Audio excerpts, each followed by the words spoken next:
Welcome back to Incremental, the continuous improvement podcast. This is episode 112, our concepts edition. I'm Devin Bedoni of Like and Precision.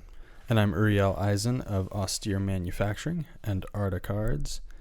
And this week's quote is, "Everything can be improved," from Clarence W. Barron. Full stop. Full stop. Yep. I don't know. That's correct. It is correct. Yeah, something I've been talking and thinking about with a few people is just how much more fun everything is if you view it that way, and how much less personal I feel like. I feel like I'm like I have much less attachment to things that I've built and stuff, because it's more like I like more and more just view it as like a test that now clearly will inform the next step, and it's not really like, of course it could be better, right? Like there's the saying, like the no monuments mantra, yeah, which I think people usually apply towards like physical large things that are hard to move, but I think you can also apply that towards solutions and like whatever the case may be. A current process is like, there's no monuments there either. Everything can be improved. Yeah. And once everybody accepts that, then you have to like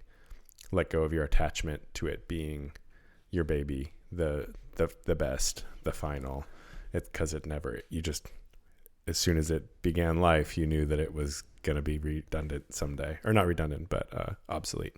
But yeah, and I think if you just switch to viewing it as becoming obsolete, and instead it's like that is the point, is to as the next version that will inform the next version. Like it's very successful in being flawed. Like that is the point. Yeah. Which is why it is so vexing when people give sort of like sneering, like, "Oh, why did you do it this way?" It's like, you didn't do it at all. Like, I'm sorry. So we could learn. Yeah. Because this is the way we did it after the way we did it the other time. Yeah. After the way we did it the time before that. And this is where we're at. Yeah. And I think people sort of forget that is like, everyone who's awesome just did a ton of that. Uh-huh. Right? Like messed a lot more things up. Like I got lucky. Sometimes there's genuine luck involved. Yeah, I guess. Like I think sometimes people stumble into solutions that work well. Right. Or stumble into scenarios which enable you to create solutions, whether that's like financial or whatever your life circumstances. Yes. I mean, there's a tremendous amount of luck for sure. So much luck. I think it's, you need both. Yeah. I was thinking today, though, sort of on this same topic of everything can be improved, how I think I do naturally sort of default towards more of a theory of constraints approach, and much less of a let's improve everything right now all the time. And I think that's okay. I think both have their place. So I've been touring a bunch of factories and stuff as part of Arta lately, and it's been very interesting. And a bunch of the places,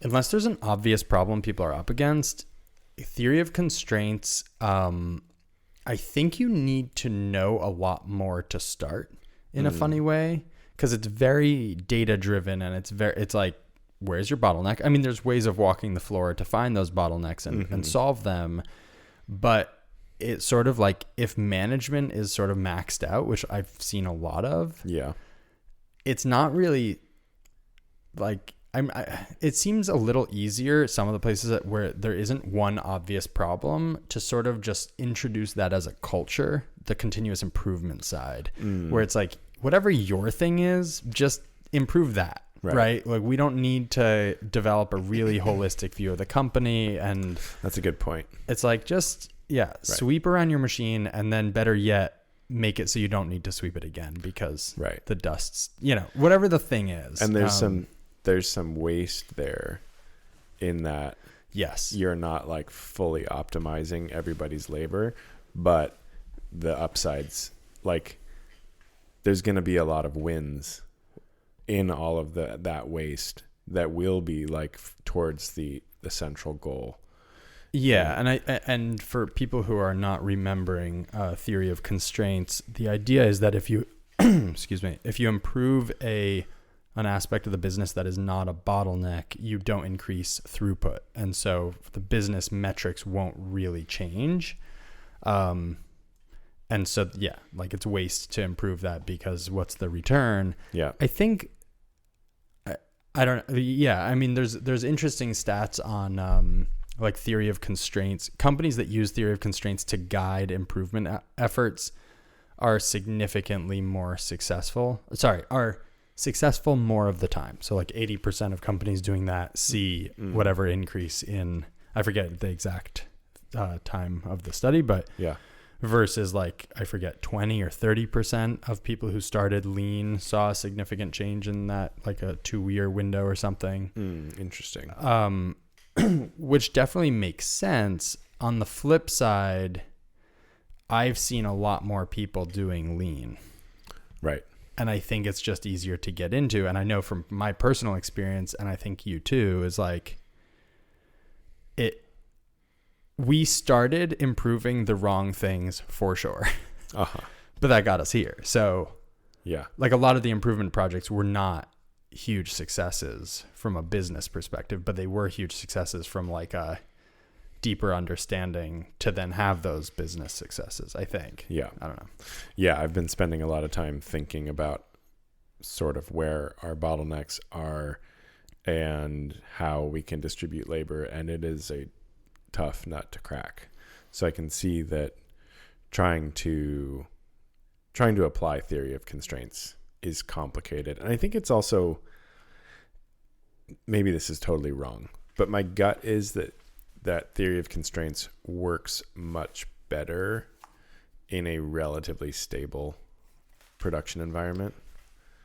I think that's right. And with discrete departments is going to make it easier to spot bottlenecks, because naturally in a small company, you are flex labor. Yeah. You are like, you are the constraint almost for sure. I would guess most small businesses are labor constrained. Yeah, I think so. And so like that's the bottleneck. So anywhere you can save yourself time is improving the bottleneck. Yeah. Which is interesting. I've been thinking about this recently, because it's like, okay, we're labor constrained, so hire. But it's like it feels crazy to just hire before you necessarily have the money to pay for it, even though you know that you will do more work. Right. And then I think also there's the just the very real challenge of hiring, which is very time consuming. It's time consuming. It's not like buying a machine at all, right? Like you buy a machine and you're like, I know what this machine does, and I'm going to buy it to do that thing. And you hire a person and you're like, well, they have this like suite of capabilities in a range of like proficiency, and then add on that maybe their desire to do different aspects at different, and that the desire to do a thing may not match up with the proficiency. Right. And then add on that just like personality issues, and then that could just be as simple as like, this person doesn't wake up in the morning easily, right? And right. Like, you're like, well, I have this perfect production system, but one person's not here until later. And not that I do not have a perfect production system, but I just think like the personnel side is really complicated. Yeah, it definitely is. I think I'm planning on hiring someone to do social media sales. I mean, to your point, admin, marketing, website updates. But basically it's like, who do I find that's great?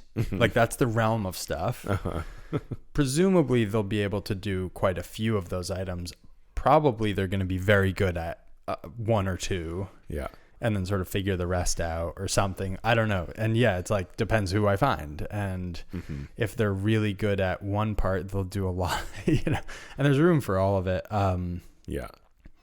Yeah, I think I want to start systemizing my schedule a little bit more, because like I was so I'm rereading Beyond the Goal, which is his nonfiction lectures. Wait, are they still nonfiction? No, sorry. they're nonfiction. Nonfiction. Yeah. Okay. It's like, that's bold.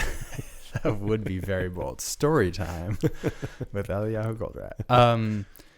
And in it, he sort of talks about a lot of the constraints and spotting constraints, and that paired with the concept of like without standards, there is no improvement.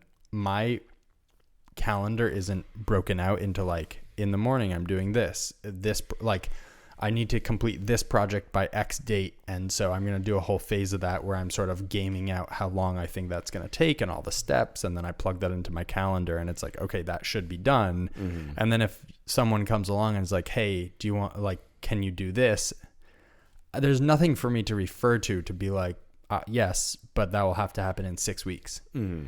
Right. And so it makes it very hard to spot that bottleneck and that need for additional labor, because I think basically I've gotten used to like being completely maxed out, and everything sort of has a bit of a flexible timeline, like product development and all the rest of it. And it just feels like, well, it will happen when it happens. And I think the implicit assumption in my head is like, I'm pretty good at like juggling all the balls I need to keep up in the air. Uh-huh.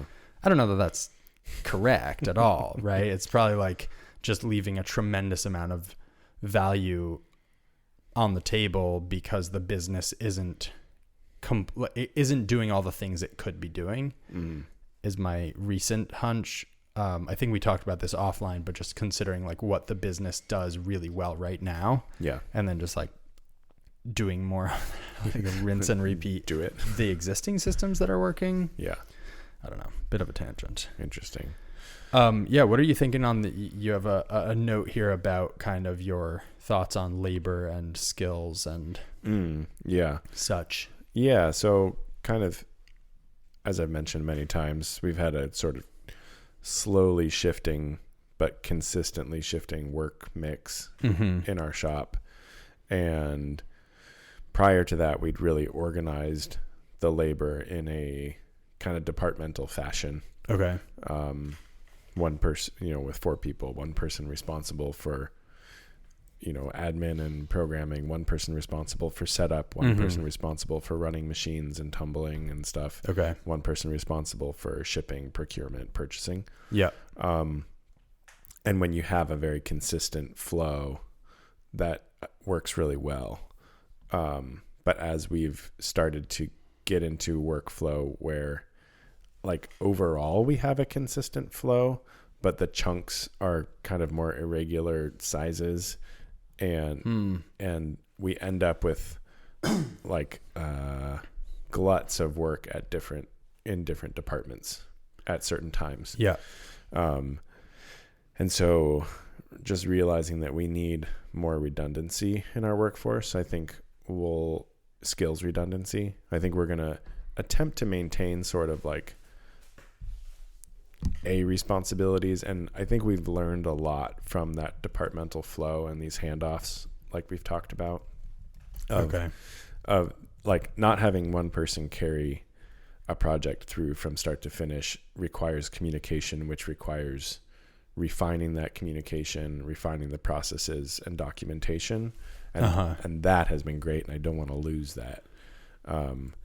But I think we do need to get to a point where we don't have like a day where one person has their hair on fire and everybody else is twiddling their thumbs. Interesting. And do you think that's a lot of that is due to the work you're getting, or is some of that also due to kind of batching the work into the system? I think it's mostly to do with the work we're getting. Okay. Because classic would be sort of like we program the part and then we make 500 and then we need to like ship all 500, and it's like, yeah, well, what if you had given me 20 at a time so I could pack them more? It's more like we're getting batches of 1 or batches of 3, and so just our on off the machines workload is much higher than it used to be. And what do you mean on off? Like our setups and breakdowns, basically. Oh, gotcha. And proof outs. And so we just haven't really like balanced out that part of the workforce to accommodate that increased load. And so where you're seeing failures recently, or high load, is on the like setups and breakdowns. Yeah. Interesting. And not on the programming. So far, I think it's me right now. Right. I've mostly been able to keep up. I think if we were to fix that bottleneck, the setups bottleneck, then I think it would shift back to programming again. Interesting. Yeah. I mean, I guess like Toyota talks about cross training for exactly this. Yeah. I mean, mostly this, I guess. But it's pretty important. Yeah, it is important. I'm trying to think of creative way. Like, it seems like the way to go is just to be able to flex between tasks. I don't know. Yeah. I think there's a lot to be said for shops that do use more of a project owner sort of labor breakdown.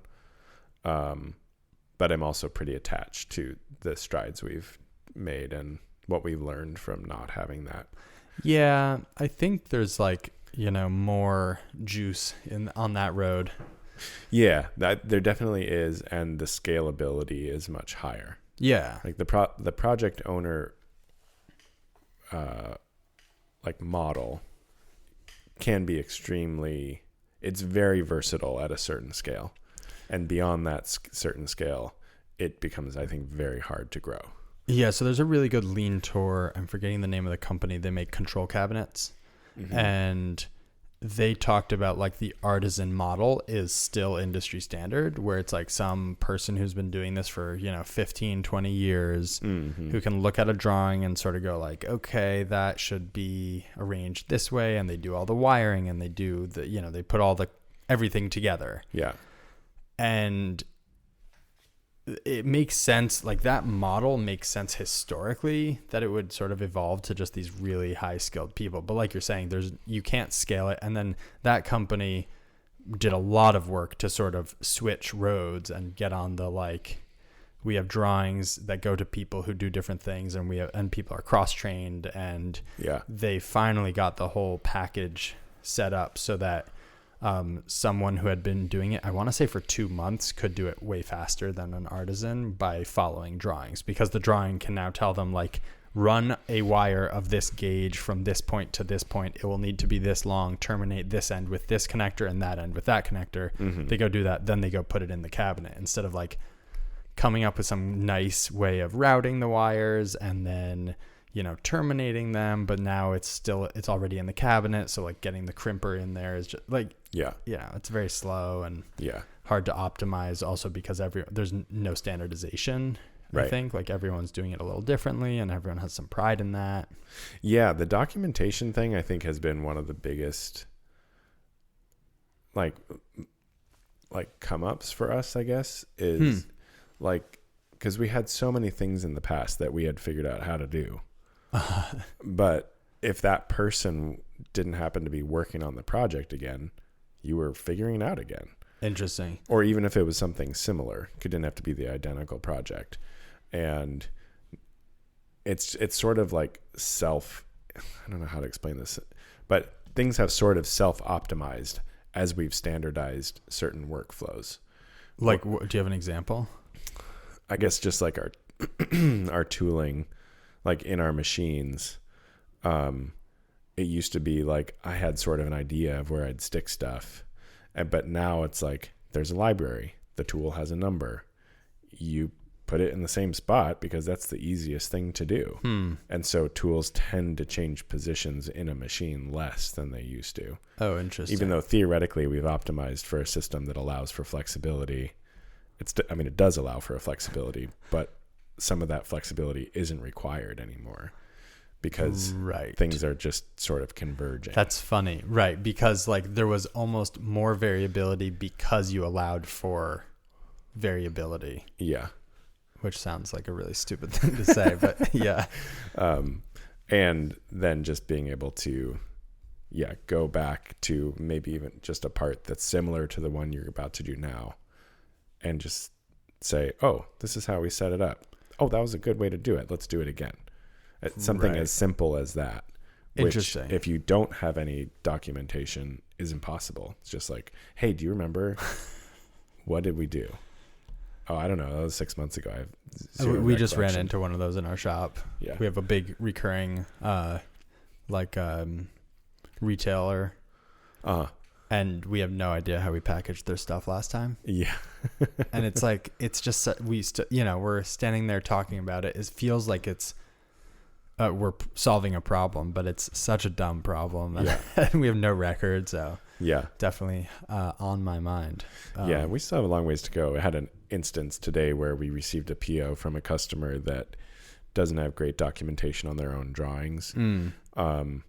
And so it sort of has fallen to us. But the last time we did it, we weren't using our current work system. And there was a little bit of like, did it get entered correctly last time? I vaguely recall some email about a clarification, and that kind of stuff. And you're like, this is ridiculous that this is what I'm spending time doing. Right. And it's so time consuming. And then the customer might not even know because they're relying on you to know. Right. They're like, well, what did you do last time? We're like, well, I don't know. I think we did this. Damn. I mean, this was not a critical thing. It'll work out. No, for sure. But it's sort of overwhelming. Once you crack open the can of documentation, there's just like so many things to document. They really are. I mean, I think it's insane. It's pretty. Yeah. And everything is important. I think I talked about this on the podcast, but we had a failure. Sam was out of town. The CNC filled up with chips because I didn't refill the coolant. And I was like, right, he refills the coolant every day. And enough for long enough that I forgot. And I have this on my notes from last week on that topic. So we've been thinking about adding a Kamishibai board to Arda. Oh, so you could just put in all your recurring tasks. The second I was like, okay, let's add this. In my head, I was like, great, we'll just be able to capture everything. And then I'm like, damn, that means it's just going to be filled with stuff. Yeah. Right. It's like, oh, we should also do this. Oh, we should also do that. And then, and so I guess it starts to just be noise. Yeah. It starts to be really noisy. I'm kind of trying to figure out how to walk that line. I don't know have you ever used Asana? No. Not to put Asana on blast, but every time, years ago, I tried to use it a few times. It's a great tool, but it lets you add subtasks and subtasks and subtasks, and then it breaks it out into a nice, critical path. Just layout. What's the Gantt chart? Yeah. Layout, and you're like, wow, this is awesome. I know what to do when. And then one day goes by and your plans change slightly, and it's so much work to go revise it that you don't because you fleshed it out to a kind of obscene and unnecessary degree. Yeah. And I just feel like it's really hard to figure out where that line is. Yeah. And analog, if this was a whiteboard and I had to write out a paper card for every single item I wanted on the board, I feel like that just builds out sort of a natural filter in a funny way. Right. Yeah. You're like, oh, we don't have a lot more space. What are the important ones? And then it's only if you have a bunch of, I could imagine doing that and being like, this is amazing. And I just wish these 3 other items were on here. Okay, now I wish there's more and more and more. And over time you would end up, but on the computer, you can just blast through 50. Right. Right now we're at 0. Right. And that's just, it's really hard to. I think it's good to have some, what would you call it? Some pressure that, tamps down. Yeah. The temptation, because the reality is if you're doing 0 of these tasks right now, there's no bandwidth in the company to do 50. Right. And I think it's partly that we are doing a lot of the tasks, but sort of on an ad hoc basis, or they get the second you're documenting it, you're like, okay, how should we sweep the shop? Yeah. It's oh, well, we should do it daily. That's what we should do. And then you write it daily. It doesn't we're not doing it daily now. So there's, no, but I think you're right. Some part that is a disincentive to add more. Yeah. And an incentive to take away. And digital just doesn't have it. Yeah.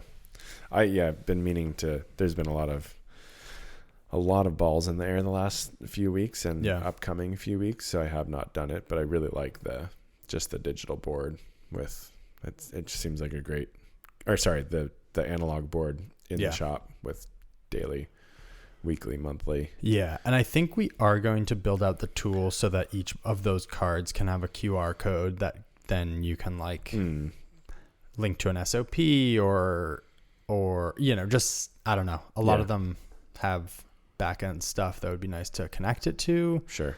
But it's a lot of companies, when we talk them through, like, who haven't heard about Kanban, and we show them Arta and show them all the cards, they're like, oh, but I could also do it without the cards, right? And I'm like, kind of. Yeah, you could. But like, Toyota did realize that they also could, right? Yeah. And they still use the cards. There's very few instances where I'm like, I wish this didn't rely on cards. Yeah. Like, every once in a while, I'm like, oh, I got to leave home to pick up my kid. I need to do some work later tonight. I'm going to snap a picture of whatever, the cards that are on my desk for my tasks. Right. But aside from that, like, and obviously we have a lot of documentation online. But aside from that, there's very few instances where I'm like, I really wish this was just strictly digital. Yeah, it's just really tough. I mean, I was talking a while ago, I think I mentioned this, but I was talking to Andrew at Henry Holsters about Kanban, because he had used Kanban, switched to an ERP. Yeah. And I was kind of asking him pros and cons, and he's like, well, the cons are, or the pros are, you don't have to chase around all these like physical monuments around the shop. Mm-hmm. The cons are, you don't have to chase all these physical monuments around the shop, right? Yeah. Like, there's no physical, and we're dealing in physical goods. So like, when UPS comes, you're going to take that package and it needs to go somewhere. So unless that product is digital, like, it would make sense to have some of your company info tag along for the ride, so people know, like, where is it meant to go, etc. Anyway, right. Beating a dead horse, but yeah. On the topic of layout and physical things, so I think I mentioned we bought a new machine. You mentioned it to me. I don't know. I think you mentioned it on the pod. Yeah. Anyway. So we bought a new machine. It's arriving next week. Very cool. Yeah. And in discussing, this is an opportunity. We're going to have riggers here to rearrange the shop, which we are going to do. Nice. And I'm a little bit like, I kind of knew this would happen, but your initial suggestion when you first visited the shop is kind of more what we're going back to. Well, which was, I was like pretty fixated on material and product flow. And you came over and you're like, well, where are people going to walk? Like, you should probably shorten the distances people are going to walk as much as possible.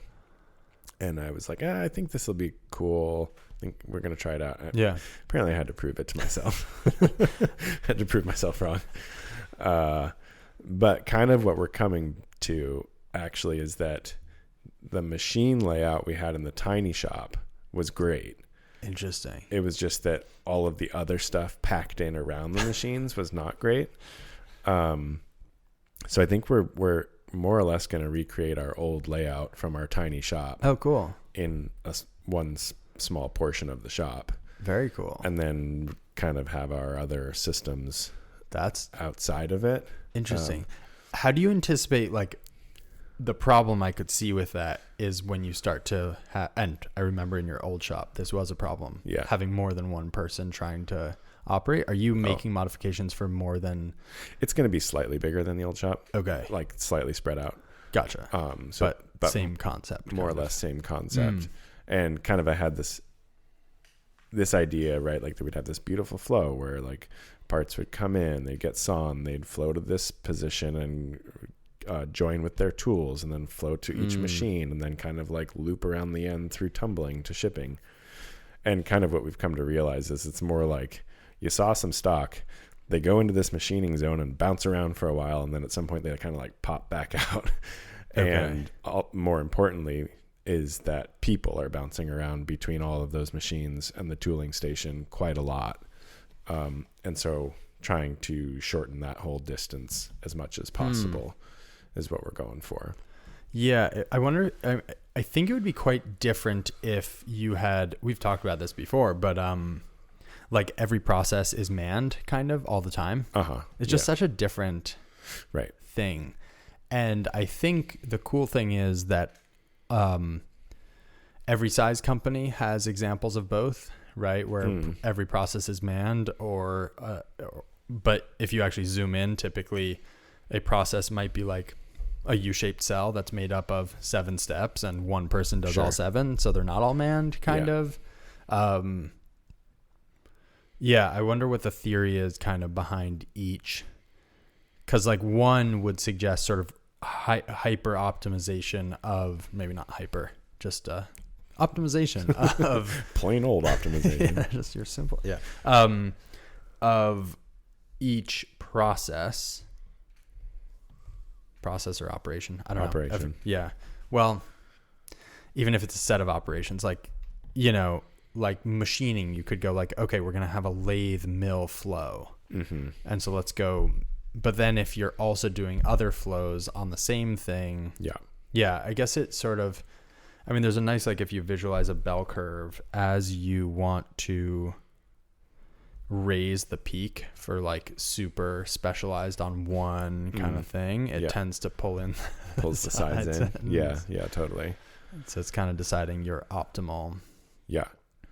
And one of the other benefits, I think, is going to be creating some more space for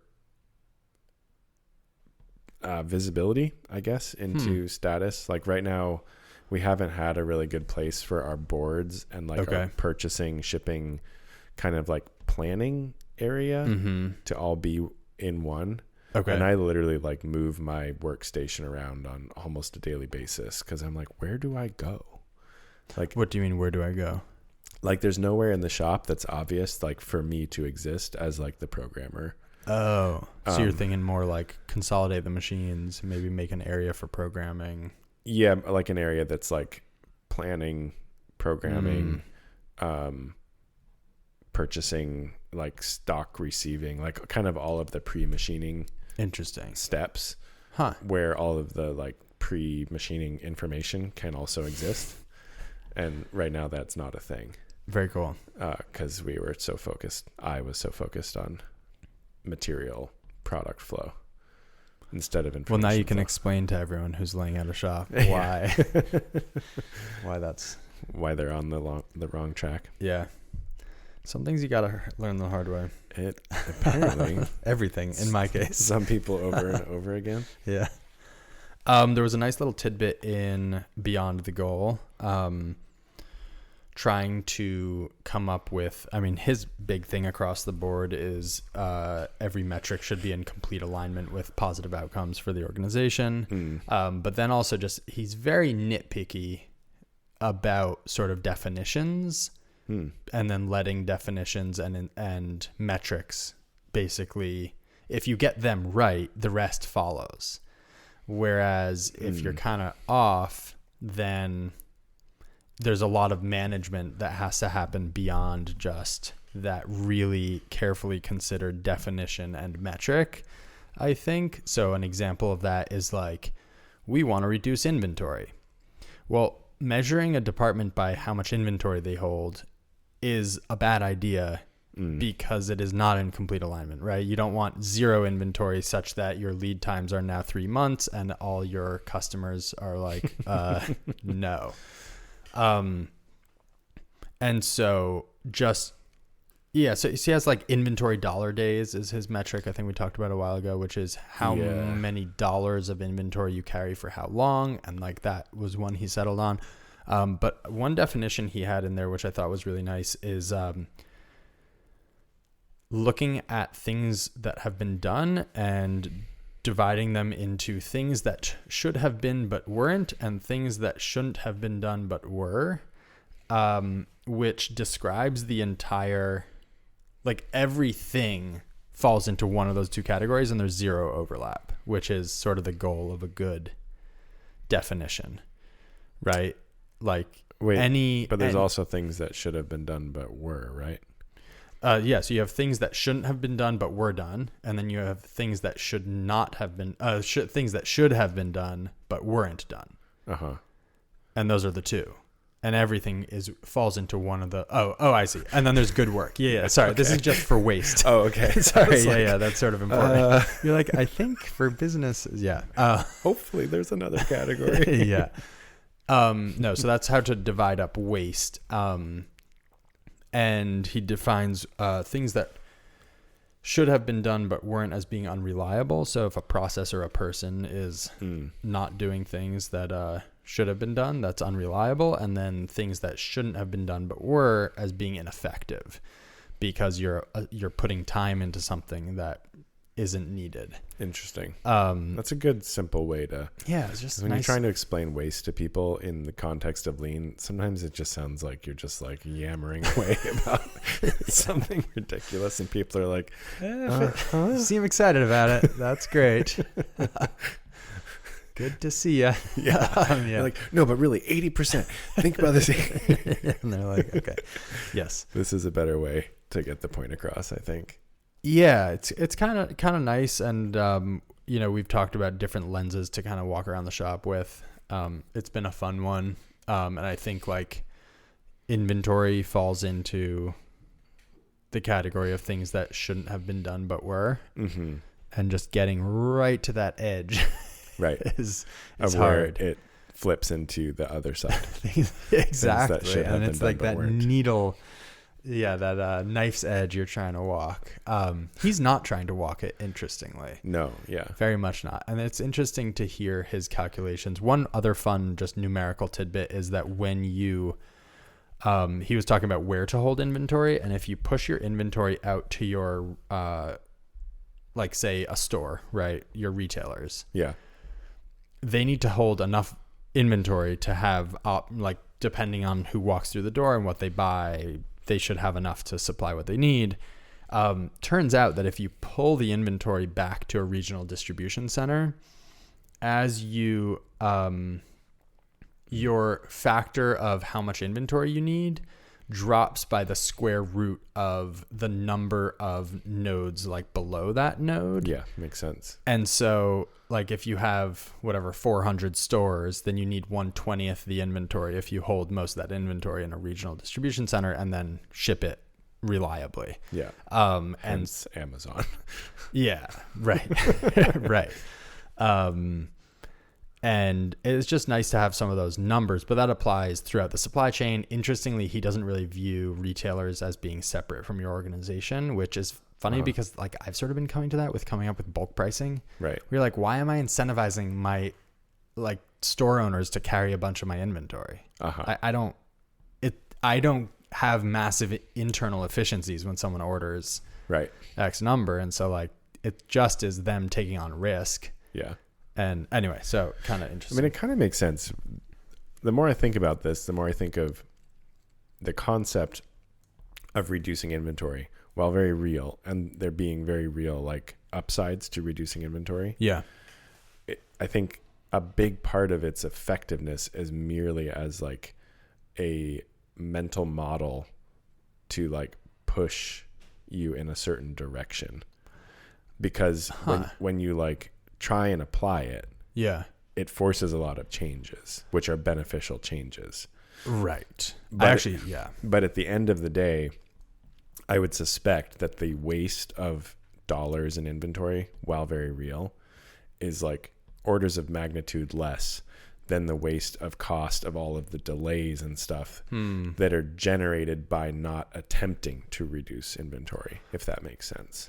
And if you can create those systems that don't rely on inventory, but still hold enough inventory to not ever run out, you're getting the best of all worlds. Yeah, I don't really know how it breaks down. Like I'd imagine that it would be very different for like a car manufacturer who's buying whatever, maybe but $500,000 of steel. Like but all of their production processes are scaled similarly as well. Yeah. So like the inherent waste there is also whatever, that much bigger. Definitely the point stands of like just the effort is going to get you a lot of benefits beyond just like freed up inventory. Yeah. I was just talking to someone today who runs a 3D printing farm and is basically stocked out of all items all the time. And I was like, well, it's going to be tempting basically to increase your batch size. That's what most people do. But it turns out you're just going to be like tying up your printer for like an 18-hour print. Yeah. And a lot of the stuff in that 18 hours, you're going to sell in like 3 months. Meanwhile, there's an order sitting. And he's like, oh, that's a really good point. So like it also displaces stuff you really need. Yeah. And, Yeah. like Yeah. all that. Anyway, basically lean. See lean in dictionary. Exactly. Two quick points. I went to the MIT library. My brother was graduating and took the opportunity to have a look at their lean section, took some photos of the shelves. I'll drop it on the Instagram. Kind of a lot of stuff I really want to read. So pretty excited about that. Turns out there's more than the 6 books that we have read. Exactly. Yeah. No, I feel like I was sort of bumping up against a bit of a like, okay, I read like Shiji Oshingo's stuff and Taiichi Ohno's stuff and Yeah. Toyota is the way. I feel like going to the MIT library is like one of the few ways that you could kind of like weed through, because you like search on the internet and you're like, there's so much, and so much of it just looks like crap. A lot of it, that's the thing I've seen on the internet. Or just repetitive. Yeah. But probably, I'm guessing that at MIT, they've done their work to like pick the good books. I think there's a mix, but something about the library where you sort of look to the left and look to the right and you're like, oh, I wouldn't have thought to look up that sub whatever, but like, holy shit, there's some like big books on that. You know, like there's whole books on just like sizing your Kanbans. It's like, okay, I'm like I'm game. You know, I'd like to read that. You're speaking my language. Speaking of sizing Kanbans, we've been trying to build out a tool for internal Kanban in Arda, and it's been very interesting because every time we build it, it sort of demonstrates. I mean, it's a very tricky thing to build a flexible software that lets you document your value chain as it and record labor and like material costs and stuff associated with each flow, and have that relate to your Kanban for internally ordered items, but also then externally ordered items are getting consumed in those, and linking that all together in a way that isn't just like, okay, so like the last one, we were like, okay, that does capture it. Like we're able to record everything, but sure, that works for a buckle, but now like put in a car, right? You're like, there's no way. Like, it's just, I mean, theoretically it's possible, but is this the point of this is to get forward looking? What is the point of? The point of this is some of our customers want costing stuff built in, which we're like just about there, right? Like we have most of the data, so it's very tempting to be able to say like, okay, here's your costs and here's the materials consumed for this, and if you change stuff, the database knows. Oh, Arda customers. Oh yeah, I was like, why do people need to know what the materials in their buckle cost? Sorry, Arda customers. Gotcha. Some of them want that, and then simultaneously for an upcoming build of whatever the case, whatever products the they unit offer. is. Okay. Yeah, so if like right now at Austere, we're recording all of the cost of goods stuff in just a completely disconnected spreadsheet, and that's how we calculate it. But we've now gone through the effort of making cards for virtually everything that's being consumed. If we could just say in what ratios do they come together, where, and when that happens, how much labor is tied to that activity. So this is a bill of materials tool, basically. It's like, bill of materials turns out also sort of an SOP, or like it's a value chain. You're building out the value chain documentation and also a bill of materials and all that stuff. And it's really cool, but it's not really cool if it's a humongous lift that's like not super flexible or editable. Yeah. And then we've also run into issues with variability. So like for the buckle, I basically just want to record one bill of materials and with a lot of variability, right? Like it can be a different color. But if you think about the flow of materials into that from a system documentation perspective, it's like, if I want to increase my production by 100, I need more orange cams. I don't just need more generic cams. I mean, I also need more generic cams. Right. But I'm kind of curious how people do that, because on a bill of materials for tracking COGS in like a traditional ERP, like, I don't know, also in Beyond the Goal, he was talking about Cadillac has like, I forget, 1 trillion options if you look at it. Sure. Yeah. They don't have 1 trillion bombs for costing, right? Yeah. Anyway, it's been very interesting, and it has made me think hard about like the structure of a factory has like the flow of materials has these internal Kanban loops, but it's like pull where you can, flow where you can, pull where you must. Mm-hmm. All that Kanban loops are pull. There's a bunch of flow cells, like for you in shipping, it's like, sure, you know, you wrap it, you put it in the box. You're not, like you're not looping. You're not adding a buffer, and I mean, you could, but I don't know why you would. So I don't know. I we'll see how it like coalesces into something, hopefully, but it's been fun. I don't know, makes you think hard about kind of like abstractly what are we doing and how do we think about it and how can we document it in a flexible way. I don't know. Yeah. We haven't succeeded yet. So yeah, costing is so interesting because we really it's important to know your cost of goods sold, but also at the end of the day, like that's not really what drives price. Yeah. I mean, hopefully. Yeah. But I think it's like a much more tangible thing. And so it's what we all tend to fall back on. And it's what I think, or at least Western culture has historically like assigned value to often. Interesting. I mean, not just materials, time and materials, right? Like we want to be like, you did this much time and this is what the stuff cost you. So this is what it should cost me. At the end of the day, most things are not actually priced that way. Right. Price for value, not cost. Yeah. Yeah. But when you're building out a product, it is nice to know that you're not going to lose money. It's important. Yeah. So I guess that's where I was going, is it's like, it seems very helpful as a backstop. Yeah. More than as a actual like pricing engine. Yes. And one of the big issues with Kanban is if you have fluctuating demand, your loops are not sized for that. And so once we map that stuff out, we can sort of help control that a bit and backstop it, like you're saying. Yeah. It's more just like most of the information is there, and we just need to come up with the way to document the interconnectedness and consumption rates. Yeah. And then the bill of materials and the cost of goods and all that stuff can follow, which would be pretty sweet. Yeah. And could start driving stuff about like improvements and where you're focused and all that. Anyway. More thinking to do here.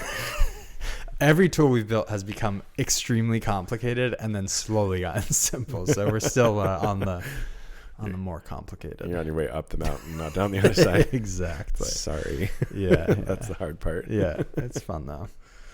Nice. Anyway, I probably should wrap it up. Yeah. Thanks all so much for listening. Super fun having everyone's feedback, everyone who writes. Yeah. Always very interesting. You can find me at austere_manufacturing on Instagram and austeremfg.com on the internet, arta.cards on the internet and on Instagram. You can find me at likenprecision.com on the internet, lichen_MFG on Instagram. You can find the pod at Incremental CI on Instagram, and we have a Patreon. Go check it have out. a look. We'll talk to you soon.